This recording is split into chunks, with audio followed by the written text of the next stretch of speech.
அதாவது என்னைக்குமே செய்யாதவனை கேள்வி கேட்க மாட்டாங்க, செய்யறவனை தான் 1008 1010 கேள்விகள் கூட கேட்பாங்க. சரியா? நாங்கெல்லாம் நிறைய விஷயங்கள்ல களத்துல இறங்கி இருக்கோம். களத்துல இறங்கி சண்டை போட்டிருக்கோம். இந்த சமுதாயத்துக்காக நிறைய விஷயங்கள் சீர்திருத்த வேண்டும், மாற்ற வேண்டும் அப்படின்றதுக்காக குரல் கொடுத்திருக்கோம். ஓகே, நிறைய பேர் கஷ்டப்பட்டப்ப அந்த நேரத்துல போயிட்டு இறங்கி உதவி செஞ்சிருக்கோம். அதாவது 10 ரிங்கிட் கொடுத்து 10,000 வீடியோ போடுற ஆளுங்களா நாங்க கிடையாது. ஓகே, அது மட்டுமல்ல, இலைமறை காயாக நிறைய விஷயங்களும் இந்த சமுதாயத்துக்காக நாங்கள் முடிந்ததை செய்து கொண்டுதான் இருக்கிறோம். சரியா? நம்மளுடைய சமுதாயத்துல நிறைய பேர் பாத்தீங்கன்னா, சில பேர் இல்லைங்க, பல பேருக்கு மூல வளர்ச்சி ரொம்ப குன்றி போய் இருக்கிறது.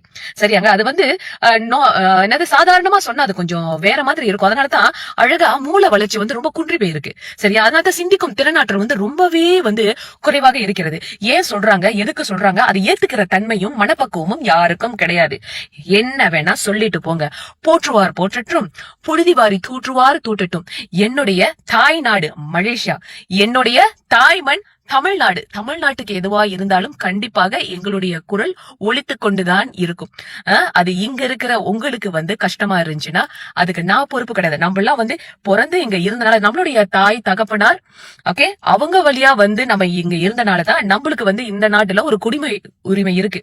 நம்மளுடைய முன்னோர்கள் மைண்ட்ல இருக்கட்டும், நம்மளுடைய தாத்தா பாட்டி முன்னோர்கள் எல்லாம் எங்க இருந்து வந்தாங்கன்னு கொஞ்சம் யோசிச்சு பாருங்க. ஓகேவா? அந்த பற்று ஆவுனா நான் மலேசியன் இல்லைன்னு யாரு சொல்ல கிடையாது. நம்ம தாய்நாடு மலேசியா, நம்ம பிறந்தது மலேசியா, நம்மளுடைய தாய்மண் எது? தமிழ்நாடு.